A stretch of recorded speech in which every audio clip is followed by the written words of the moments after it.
Ahí. Ahora sí ven, ¿no? Sí, doctora. Sí, doctora. Ya, perfecto. Entonces, comenzamos, jóvenes, con los métodos de planificación. Ya la definición se define como las estrategias para impedir o reducir de forma significativa las probabilidades de que se produzca la fecundación en una pareja y con ello un embarazo al mantener relaciones sexuales con penetración vaginal. ¿Ya? Es importante que los métodos de planificación familiar sean accesibles a todas las mujeres, ¿no? Desde la adolescencia hasta la época de la menopausia. Esto va a permitir que las mujeres y su pareja ejerzan sus derechos de decidir el número de hijos que quieren tener y en el momento oportuno, ¿no? Es fundamental que siempre exista un consentimiento informado, tanto de la mujer, que es muy importante, y el varón, ¿no? Porque muchas veces acontece de que una mujer quiere la planificación familiar y su pareja no está de acuerdo. Entonces tiene que haber un consenso entre los dos, ¿no? La planificación familiar tiene que estar dirigida a todas las mujeres, ¿no? Desde la adolescencia hasta la menopausia, como les dije, y no tiene que haber una discriminación. Lo ideal es que los métodos de planificación familiar sean accesibles, sean gratuitos y que haya una formación adecuada. Bien. En la clasificación tenemos los métodos que son naturales, el condón femenino, masculino, los métodos de barrera, los métodos hormonales, no hormonales, los métodos temporales, permanentes, reversibles e irreversibles. Entonces, estos son los diferentes métodos, ¿no? El condón femenino, la píldora anticonceptiva, el anillo hormonal, la inyección anticonceptiva, las cirugías, tanto en el varón como en la mujer, los implantes subdérmicos, el calendario de los días fértiles, los parches anticonceptivos y los dispositivos intrauterinos. Entonces, entre los métodos naturales, ustedes los conocen muy bien, porque desde el colegio nos dan en las charlas que tenemos en el colegio, es evitar los días fértiles, ¿no? El principal es el método de Ogino-Naus. ¿Qué significa esto? Que la niña, la jovencita, la mujer en edad de procrear, tiene que saber cuáles son los días fértiles. Y los días fértiles, ustedes saben, es el día de la ovulación, que es el día 14, ¿no? Pero unos días antes puede producirse la ovulación como unos días después. Entonces, la mujer puede tener relaciones sexuales a partir del primer día de la regla hasta el día 10. Y del día 10 hasta el día 20 es mejor evitar. Y del día 20 al día 28 sí puede tener relaciones sexuales, ¿no?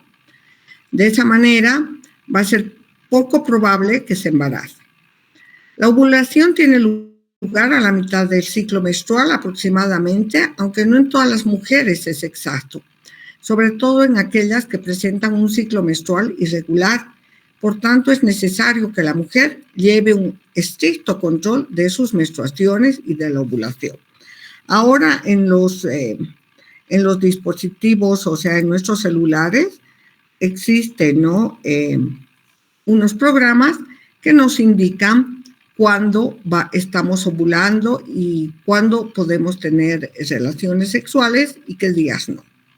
Entonces, esto es con el disco, donde nos indica los días del sangrado, los días que son seguros, los días fértiles y los días previos a la menstruación que sí son seguros. Aparte del Ogino-Naus, también tenemos otras formas de ver cuándo podemos tener relaciones y cuándo no. Y esto es analizando el moco cervical, que el moco cervical, los días cercanos a la ovulación y el día de la ovulación, cada día se pone más filante, el moco cervical se hace más espeso. Entonces, el día que el moco cervical alcanza a unos 15 centímetros, ese día sí es el día de la ovulación. Otra cosa es el aumento de la temperatura, que aumenta de 0.2 a 0.5 grados centígrados en el momento de la ovulación. Esos días, pues cuando va incrementándose la temperatura, no hay que tener relaciones, y si uno está buscando un bebé, sí, más bien hay que tener. También existen otros métodos naturales como es el coito interrumpido, pero el coito interrumpido es poco seguro, ¿no?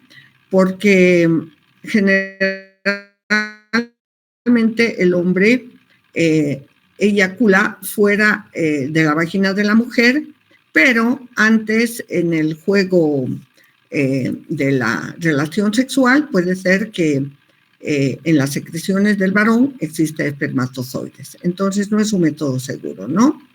Las ventajas y desventajas de los métodos anticonceptivos naturales son los siguientes.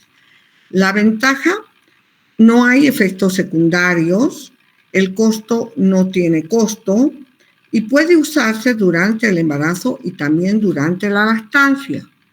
No son métodos seguros. Su eficacia anticonceptiva va del 50 al 75%. Y aparte, no nos protege contra enfermedades de transmisión sexual. Entonces, las ventajas: no tiene efectos secundarios, el costo es nulo, son útiles durante el embarazo y la lactancia, que con seguridad podemos usarlo, y su índice de Perlan es muy bajo, no son seguros. Y tampoco no nos protege contra enfermedades de transmisión sexual.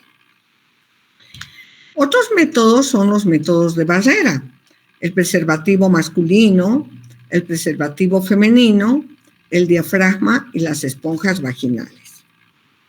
Entonces, el preservativo masculino también se llama profiláctico condón. Este método anticonceptivo tiene la forma de funda que se coloca alrededor del pene. Es importante que sepan que al iniciar una relación sexual, antes de la penetración, ya tienen que aplicarse el condón, ¿no?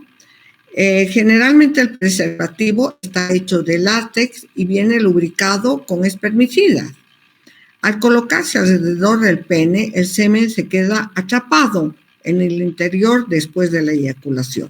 Su efectividad es del 87%, porque también puede existir fallas siempre cuando uno va a usar preservativo, es decir, el profiláctico, tiene que fijarse la fecha de vencimiento, porque si el profiláctico está pasado, pues se va a reventar, ¿no? Entonces no va a ser seguro. Por eso su bajo índice Perlan. Siempre tienen que aplicarlo desde el inicio de la relación sexual, durante todo el acto sexual.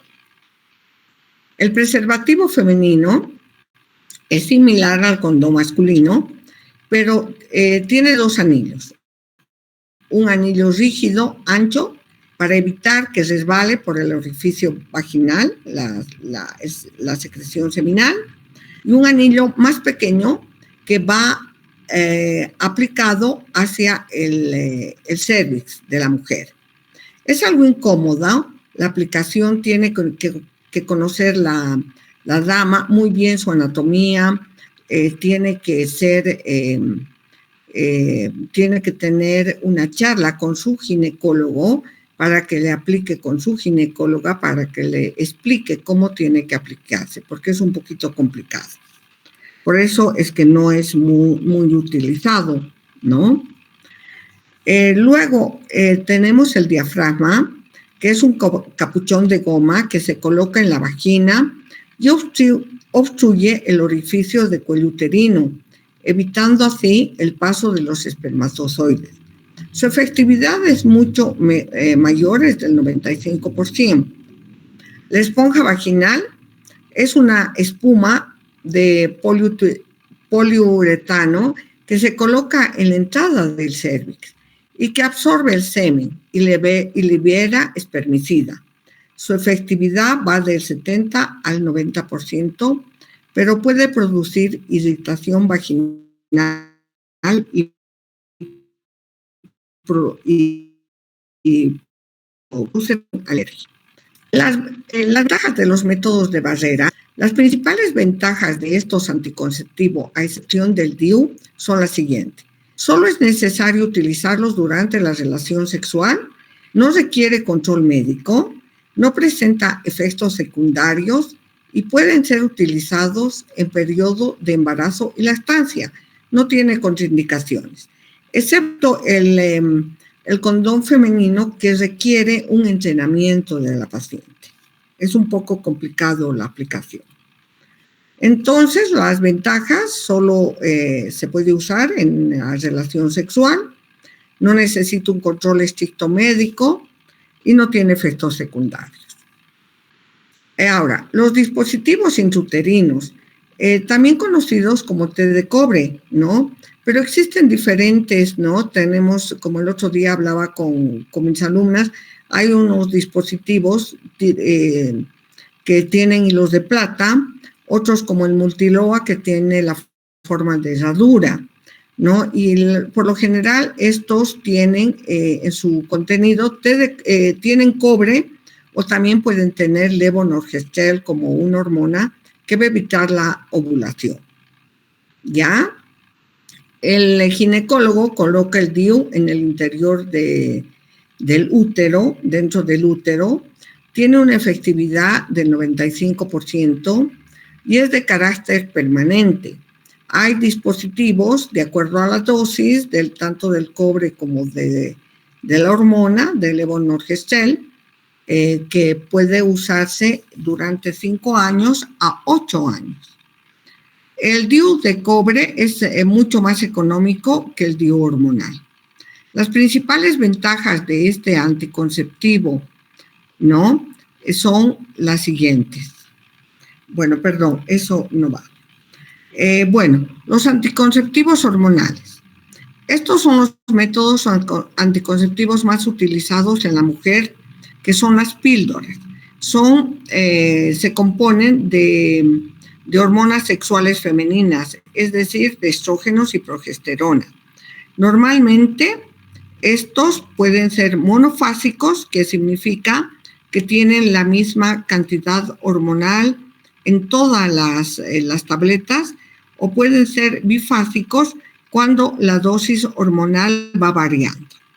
Los anticonceptivos hormonales pueden estar compuestos por estrógenos, que impiden la ovulación, y la progesterona, que evita la preparación del endometrio para una recepción del embrión, y altera el moco cervical, provocando que el moco cervical se vuelva más espeso. Esto también ocurre con los métodos de planificación familiar que solamente tienen progesterona. Hay unos métodos hormonales que no tienen estrógeno, sino solamente progesterona. Y estos que tienen progesterona son muy útiles durante la lactancia y especialmente durante la lactancia, porque ustedes saben que por medio de la leche pasan los estrógenos, que pueden ser y tener efectos colaterales hacia el recién nacido. Entonces, cuando una mujer ha dado a luz y está en el periodo de la lactancia, es importante recomendarle un método anticonceptivo en base a progesterona. ¿Ya? ¿Qué efecto tiene? Produce espesamiento del moco cervical, evitando de que los espermatozoides penetren, ¿no es cierto? Y también altera el endometrio, haciendo que sea hostil a una implantación. El mecanismo de acción altera los niveles hormonales naturales en la mujer para impedir que tenga lugar la ovulación. Así no hay la posibilidad de la fecundación por parte del esperma. Además, los anticonceptivos hormonales también alteran el endometrio y el moco cervical y evita que el útero se prepare para la implantación del embrión, ¿no? Entonces, el mecanismo de acción impide la ovulación, altera el endometrio, modifica el moco cervical y no permite la implantación del embrión. La viabilidad de los anticonceptivos hormonales es muy alta. Ya su índice de Perlan es alta, de 98 a 99%. Siempre que se utilice correctamente y siguiendo las indicaciones médicas. Puede no ser efectivo cuando uno, por ejemplo, toma algunos medicamentos tipo antibióticos como la eritromicina, como la ampicilina o algunos antiinflamatorios. Entonces, esos días que uno va a tomar otros medicamentos, tiene que utilizar un método de barrera para que nuestro método no nos falle. Además de su función anticonceptiva, estos métodos hormonales de anticoncepción tienen otras aplicaciones. Ayudan a controlar las hemorragias cuando son muy abundantes, disminuye la cantidad de sangre, ¿no? Sirve también para el tratamiento de enfermedades como la endometriosis y la poliquistosis ovárica. Los inconvenientes, puesto que actúan regulando el sistema hormonal propio de cada mujer, muchas de las que lo usan sufren efectos secundarios indeseados. Además, no todas las mujeres pueden utilizar anticonceptivos hormonales y no previenen del contagio de enfermedades de transmisión sexual. Por ejemplo, algunos anticonceptivos hormonales pueden ocasionar que la paciente engorde. Y generalmente las chicas cuando son jóvenes no quieren ser gordas. Entonces, pues ahora hay anticonceptivos que tienen menos dosis de estrógenos y son más factibles y también su progesterona no engorda. O sea, eso hay que hablarlo siempre con el médico, ¿no? En función del modo de administración, los anticonceptivos hormonales se clasifican de la siguiente forma. La píldora anticonceptiva. Se trata de un anticonceptivo en forma de pastilla que debe tomarse diariamente por vía oral y a la misma hora. La píldora anticonceptiva se compone de estrógenos y gestágenos. El gestágeno es la progesterona. Entre sus ventajas se encuentran las siguientes. Reducen el sangrado y el dolor menstrual. Previenen la anemia. Regula el ciclo menstrual, hace que el ciclo menstrual sea regular, protege frente al cáncer de ovario y de endometrio, reduce el riesgo de enfermedad inflamatoria pélvica y reduce también el acné, ¿ya? Es importante que nosotros, como médicos, ustedes, cuando den consejería, indiquen también que puede presentarse un spotting. ¿Qué es esto? Es un pequeño sangrado que se puede presentar en los días que uno está tomando, ¿no? Y esto tienen que consultarlo con el ginecólogo para que aumente la dosis del anticonceptivo. El inconveniente de la píldora anticonceptiva son el uso diario, requiere una toma día en la misma franja horaria, lo que puede provocar muchas veces olvidos. Aumentan el riesgo de padecer enfermedades cardiovasculares, tiene efectos secundarios, cambios de peso, aumento de la sensibilidad de las mamas, aparición de celulitis, pesadez y depresión, y requiere siempre control médico. ¿Cuándo vamos a iniciar la toma? La toma se inicia el primer día de la menstruación, chicos. Hay píldoras que tienen solo 21 días y 5 días de sulfato ferroso, ¿no? Entonces, generalmente vienen con 21, 23 píldoras y unos días de sulfato ferroso para que la paciente, si tuviera anemia o el sangrado sea muy abundante, le mejore esos días que puede tener los días de sangrado, anemia, ¿no? Ahora, hay otros anticonceptivos que son los hormonales inyectables. Este tipo de anticonceptivo consiste en una inyección de hormonas por vía intramuscular. Su duración es un mes. O también hay otros de pura progesterona, que es cada 3 meses, en función de la dosis hormonal, y tienen una eficacia muy elevada del 99%, o sea, es muy segura, ¿ya? La principal ventaja de los anticonceptivos inyectables es que elimina el riesgo de olvido en comparación con la pastilla anticonceptiva diaria. Además, la inyección anticonceptiva reduce el acné, los dolores menstruales y el sangrado de la regla. Muchas veces no se presenta. En realidad, no se presenta cuando uno utiliza la Depo-Provera, que es medroxiprogesterona de 150 miligramos, y esto se utiliza cada 3 meses en forma de inyección intramuscular, ¿ya? La mesigina se utiliza cada mes, el mismo día del mes, porque puede haber spotting, y esta tiene estrógenos y progesterona, la mesigina.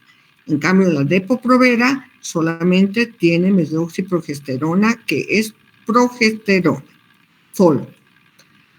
A pesar de ello, este método anticonceptivo puede tener varios efectos secundarios: sangrado irregular, que es lo que les digo, el spotting, cefaleas, náuseas, manchas en la piel, aumento de peso, especialmente con la Depo-Provera, que es la medroxiprogesterona, o sensibilidad en los senos. Además, la inyección anticonceptiva no previene las enfermedades de transmisión sexual y requiere un control médico. Y en caso de abandono por deseos de embarazo, la ovulación puede tardar un tiempo en restablecerse. Eso es importante que ustedes informen a la paciente. Generalmente, la inyección de Depo-Provera, la que tiene progesterona, medroxiprogesterona de 150 miligramos, generalmente se les da a las pacientes que están dando lactancia, ¿no? Y hay que indicarles que muchas veces, después de 3, 4 aplicaciones que se ponen, no les va a venir su menstruación, que puede desaparecer la menstruación. Y a veces desaparece 6 meses, 1 año, y a veces hasta 2 años. Pero luego se restablece espontáneamente. Estas amenorreas se llaman amenorreas post-píldora. ¿Ya? Entonces, su desventaja, que no protege de enfermedades de transmisión sexual, requieren control médico y requiere tiempo para restablecer la ovulación. Son muy seguras, chicos. O sea, realmente son las más seguras, ¿ya? Luego también tenemos anticonceptivos en parches que tienen estrógenos y progesterona. Son muy buenos. Se trata de pequeños parches colocados en la piel que van liberando en forma continuada la dosis hormonal. Los parches anticonceptivos pueden colocarse en los glúteos, en el abdomen, en la parte superior de la espalda, en la parte exterior alta del brazo. Además, estos parches deben cambiarse una vez por semana. Se utilizan 3 parches y 1 semana se descansa. En esa semana de descanso va a venir la regla, ¿ya? Entonces, su efectividad es elevada, se ve reducida, o sea, no aumentan de peso, ¿ya? Las pacientes. Los inconvenientes: no protege tampoco contra enfermedades de transmisión sexual. El sangrado puede ser leve entre periodos al inicio de su uso, puede también presentar spotting, puede producir irritación de la piel, posibilidad de desprendimiento del parche, No se recomienda su uso en mujeres mayores de 35 años porque la dosis es muy bajita. Su efectividad disminuye en mujeres con peso superior a 90 kilos. Es costoso en comparación a otros métodos. Hay algunas píldoras que son muchísimo más económicas, pero realmente en efectividad son muy buenos los parches, ¿ya? También tienen que saber de que uno tiene que cambiar cada semana de lugar. Una semana me pongo en el brazo, la otra semana me puedo poner en los glúteos, en las piernas. ¿Por qué? Porque produce mucha irritación si me pongo en el mismo lugar, ¿ya? Los parches anticonceptivos, sus ventajas: sangrado leve, intermenstrual, irritación de la piel, posibilidad de desprendimiento. Generalmente para aplicarse hay que lavarse, o sea, después de una ducha, limpiarse la zona donde vamos a aplicar muy bien, con alcoholcitos generalmente limpiar, luego esperamos que seque, o sea, que se evapore el alcohol y luego ponemos el parche. Sí es costosito. Bueno, el DIU con liberación hormonal. Hemos dicho que existe el dispositivo, ¿no es cierto?, que tiene levonorgestrel en una dosis de 150. El dispositivo intrauterino, conocido con sus siglas como DIU, es un dispositivo en forma de T que se coloca dentro del útero y va liberando hormonas, el levonorgestrel. ¿Ya? Esta liberación hormonal impide la implantación del embrión en el útero en caso de que ocurra la fecundación. La duración del DIU es de 5 años y es colocado por el médico. La ventaja es que es permanente, que permite a la mujer olvidarse de la anticoncepción durante esos años. Por eso se recomienda el uso exclusivo en mujeres que han tenido un parto previamente. Los inconvenientes. Bueno, la inserción puede ser un poco dolorosa. Generalmente se aplica entre el segundo y tercer día de la menstruación, ya, porque el cuellito está dilatado y es más fácil la aplicación y menos dolorosa. Puede causar calambres y dolores de espalda, puede ocasionar periodos irregulares y también pueden ser estos dolorosos al inicio especialmente. Riesgo de inflamación pelviana e inflamación del cuello uterino.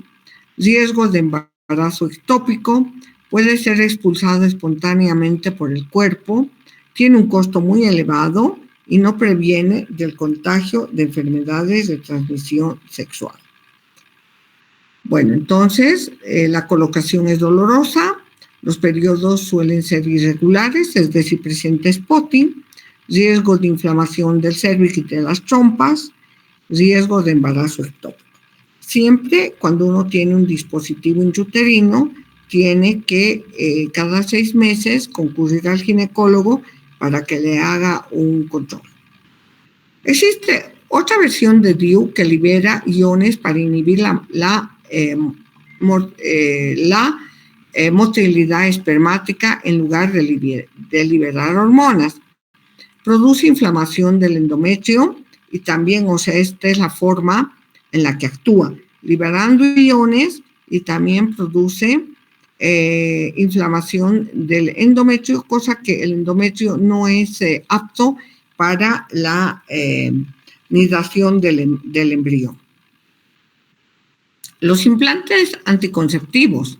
El implante anticonceptivo consiste en un pequeño implante de plástico flexible que se coloca bajo la piel del brazo y va liberando la dosis hormonal de levonorgestrel necesaria para evitar la ovulación.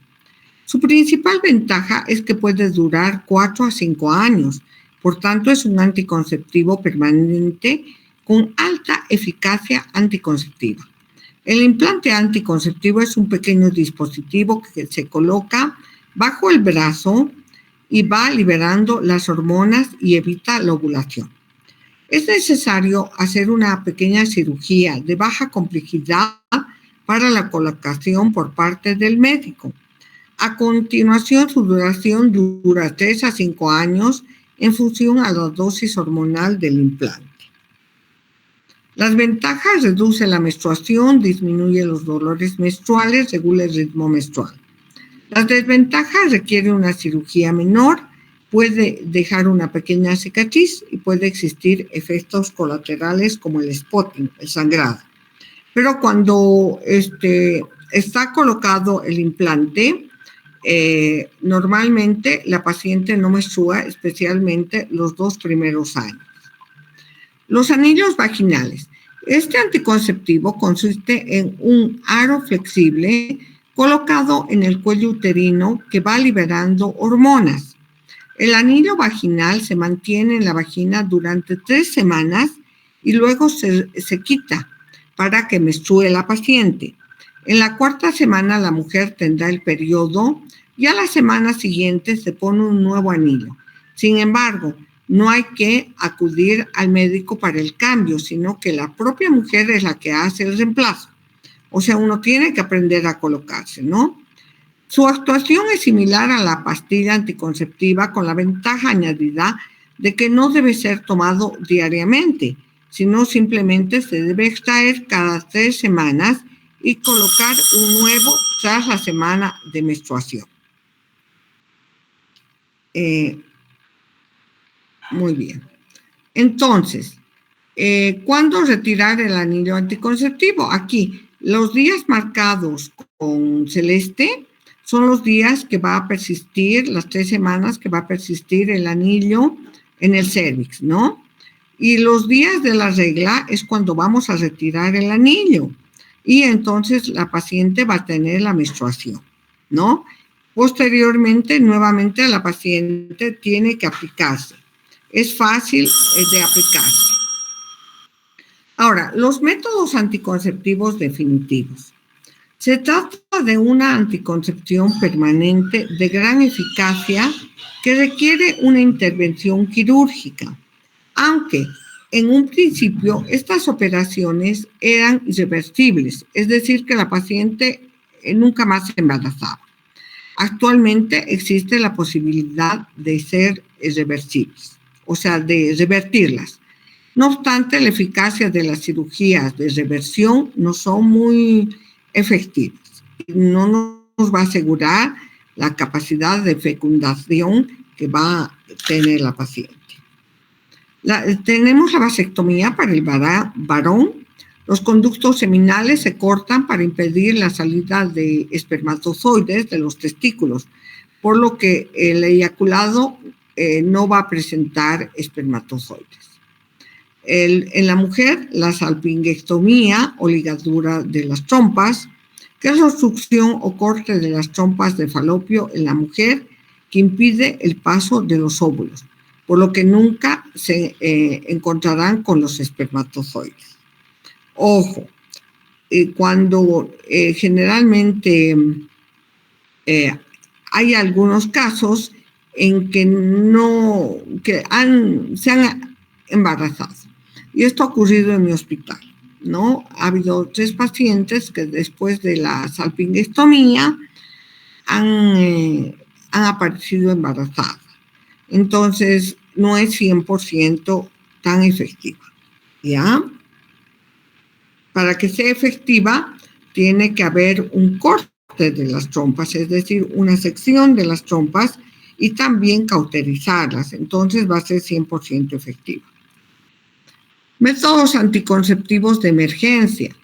Cuando los métodos anticonceptivos fallan o no se administran adecuadamente, existe la posibilidad de utilizar un método anticonceptivo de emergencia. Se trata de la píldora del día después, muy bien conocida, ¿no? Que se llama también Potudía. Es un método hormonal oral con una alta dosis hormonal que inhibe la ovulación y la fecundación. ¿Qué tiene? Tiene también levonorgestrel, pero en dosis bien elevadas. Al contrario del resto de los métodos anticonceptivos, la Potudía se toma después de la relación sexual, en caso de existir riesgo de embarazo no deseado, supuestamente por la rotura del preservativo o falló otro método anticonceptivo utilizado previamente. Es importante que sepan, chicos, que cuanto más cerca al acto sexual tomamos la píldora del día después, va a ser más efectiva. Si tardamos en tomarla, pues puede fallar también este método. En general, la píldora del día después evita el embarazo si se toma antes que transcurran 72 horas de haber mantenido las relaciones sexuales sin protección. Sobre todo tiene una eficacia muy elevada si se toma dentro de las 12 horas por day. Puede producir más efectos secundarios que el resto de los anticonceptivos, puede producir náuseas, vómitos, cefalea o alteraciones de la menstruación posterior. Es importante saber que después de que hemos tomado la píldora del día después, a los 15 días se puede presentar la menstruación o un pequeño sangrado, que significa que la paciente está menstruando, ¿ya? Es importante destacar que se trata de un método de emergencia y no debe ser empleado de forma habitual, porque puede provocarnos muchos trastornos, especialmente en la regularidad de las menstruaciones, puede provocar hemorragias. Además, la píldora del día después tampoco protege contra enfermedades de transmisión sexual. Entonces, métodos disponibles de acuerdo a las resoluciones nacionales de los servicios y tecnologías en salud que están financiadas, ¿no? Y son gratuitos. Están financiadas por el Estado. Tenemos dispositivos intrauterinos como el té de cobre, del levonorgestrel, todas las presentaciones y formas, el levonorgestrel más etilenoestradiol, todas las presentaciones y las formas, la medroxiprogesterona más estradiol, todas las presentaciones y formas, la norentindrona más estradiol, todas sus presentaciones, la ciproterona, el acetato de ciproterona, todas las presentaciones y formas. El condón masculino también existe en el ministerio. La vasectomía, creo que cuesta 200 bolivianos, y la oclusión de trompas de falopio, es decir, la salpingectomía, es gratuita, ¿ya? Bueno, la atención en salud para la asesoría en anticoncepción y el control. Los métodos, si una paciente utiliza un método natural, va a asistir a su control cada año para que le hagan el Papa Nicolau, ¿no? Para ver si no tiene alguna infección, para hacerle un control general. En la menorrea de lactancia se puede usar hemos dicho, la Depo-Provera, ¿no es cierto? La medroxiprogesterona es a los 3 meses posparto, ¿no? Cada 3 meses tiene que asistir a sus controles para una nueva inyección. Los métodos hormonales, las píldoras, se les da para 3 meses y tiene que ir a recoger sus tabletas, y también puede ir cada año a hacerse su Papa Nicolau. Los implantes subdérmicos al mes, a los 3 meses y luego cada año. El DIU de intervalo al mes, a los 6 meses y luego también cada año. El DIU, hay muchas veces se ponen los dispositivos intrauterinos inmediatamente después de un parto o de una cesárea, ¿no? En la consulta de puerperio se va a aplicar al 3er mes del posparto y luego también cada año. El DIU posaborto al mes, a los 3 meses, luego de cada año. La esterilización quirúrgica masculina va a ir a la semana, luego a los 3 meses, va a ir para un recuento espermático, posteriormente cada año o cada 2 años. La esterilización quirúrgica femenina a la semana, posquirúrgico, y solamente cada año para hacerse un control ginecológico riguroso, ¿ya? Muy bien, jóvenes, creo que esa es la última diapositiva. Muchísimas gracias por su atención. algunas preguntas que quieran ustedes realizarme.